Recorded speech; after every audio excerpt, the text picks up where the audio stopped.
What really makes it one of the most clever pieces of visual storytelling the show has ever done. Let me break it all down for you. The scene opens with an empty room, and I need you to pay attention to what we see here because this setup is everything. Tywin Lannister sits alone at the head of a long wooden table. But here's the thing, all the chairs are placed on one side of the table, lined up like students waiting for their teacher. And that arrangement is no accident. You see, Tywin has deliberately created a test. By placing all the chairs on one side, he's forcing everyone who enters to make a choice. Where will they sit? How close to power will they position themselves? And more importantly, how desperately will they scramble to get there? It's a simple trap, but it's absolutely genius. Because the moment each person chooses their seat, they reveal exactly who they are. And the first one to take the bait is Petyr Baelish. The moment he enters the room, his eyes immediately lock onto the chair closest to Tywin. And without a second of hesitation, he rushes toward it. Not walks, rushes. There's an almost embarrassing eagerness in his movement, a hunger that he doesn't even try to hide. Now think about what this tells us about Littlefinger. This is a man who has spent his entire life climbing. He came from nothing, a minor lord from a tiny finger of land, and he's clawed his way into the highest circles of power through pure ambition and cunning. And in this moment, we see that ambition laid completely bare. He doesn't care how it looks. He doesn't care if everyone in the room sees him scrambling for position. Because for Littlefinger, proximity to power is everything. The closer he sits to Tywin, the more important he feels, the more relevant he becomes, and he will grab that seat before anyone else can even think about it. But here's the beautiful irony. In his rush to appear powerful, he actually reveals his weakness. A truly powerful man doesn't need to scramble. A truly powerful man doesn't need to sit close to anyone. But Littlefinger can't help himself. His ambition is so naked, so obvious, that it almost becomes pathetic. And Tywin sees all of this. He doesn't react. He doesn't even look up from his papers, but you can be certain that he's filed this information away. He now knows exactly what kind of man Petyr Baelish is. A useful tool, perhaps, but never someone to truly respect. Next comes Varys, and watch how different his approach is. Where Littlefinger rushed, Varys glides. There's no desperation in his movement, no hungry grab for position.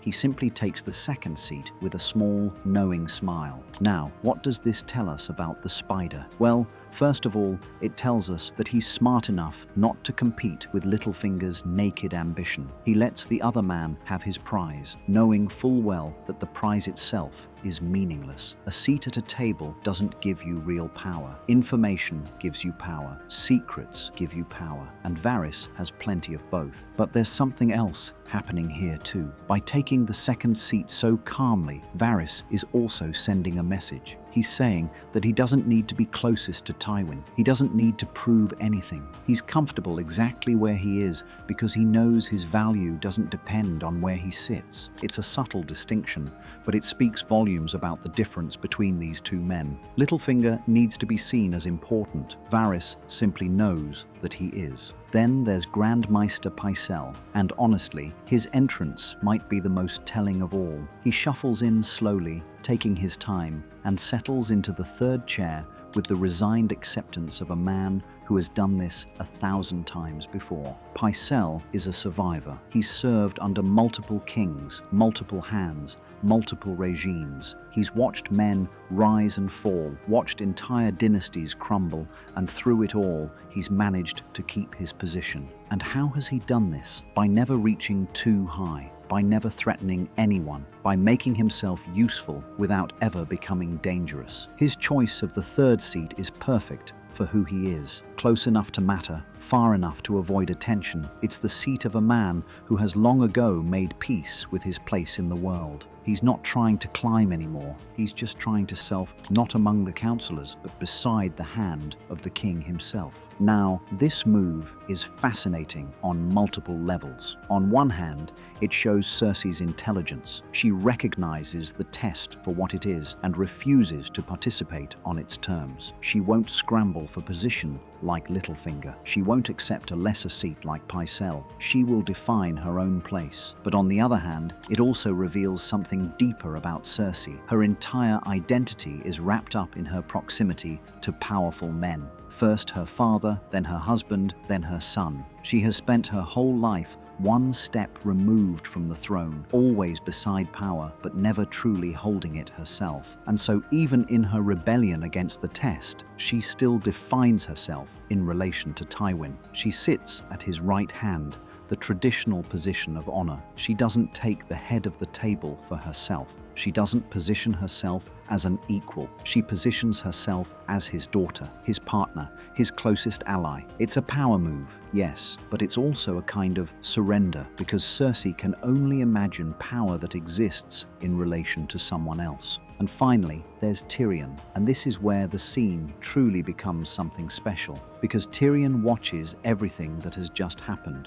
He sees Littlefinger's desperation, Varys's calm acceptance, Pycel's resignation, and Cersei's calculated positioning. He takes it all in, and then he does something nobody else thought to do. He grabs the last remaining chair and drags it, slowly and loudly, all the way to the opposite end of the table. The scraping sound fills the room, impossible to ignore. Every eye turns to watch him, and when he finally sits down, he's positioned himself directly across from his father, mirroring him perfectly. This is Tyrion's genius. In a room full of people scrambling to get close to power, he's the only one who understands that true power doesn't need to be close to anything. True power stands on its own. By placing himself at the opposite end of the table, Tyrion is making a statement. He's saying that he's not like the others. He won't compete for scraps of his father's attention. He won't position himself as a subordinate. He will face Tywin as an equal, as an opponent, as a rival hand at the other end of the board. And the noise he makes while doing it is just as important as the position itself.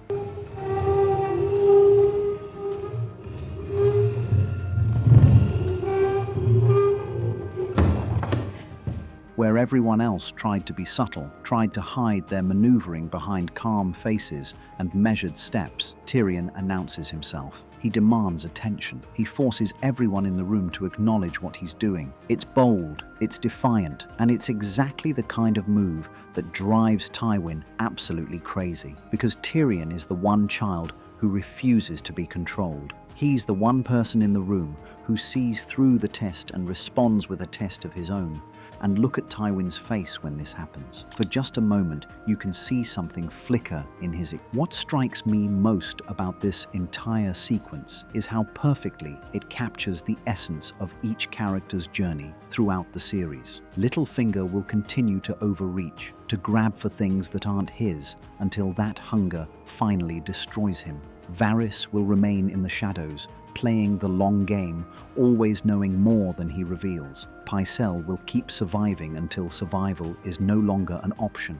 Cersei will spend years trying to step out from behind the men in her life, only to discover that she never learned how to stand alone.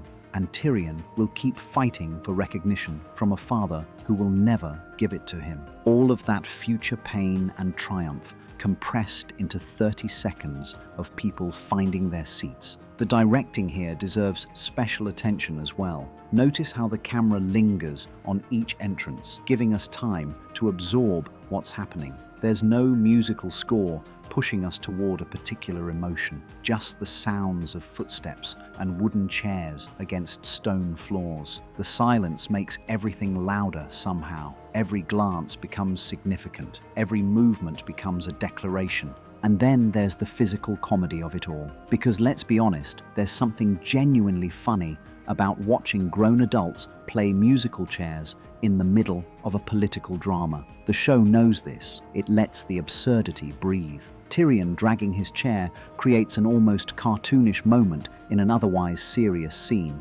and that contrast makes it even more memorable. This is what Game of Thrones did better than almost any other show on television. It understood that character isn't just about what people say or what they do in moments of crisis. Character is revealed in the small choices, the unconscious habits, the things people do when they think it doesn't matter. A meeting about nothing becomes a window into everything. By the end of this brief scene, the entire power structure of King's Landing has been laid bare. We've seen ambition and calculation. We've seen survival and rebellion. We've seen people define themselves by their relationship to power in ways that words could never express. And that's the true brilliance of this moment. In a show famous for its dialogue, for its monologues and verbal sparring, this scene reminds us that sometimes the most important things are never spoken at all. Sometimes character is revealed not in what people say, but in how they move,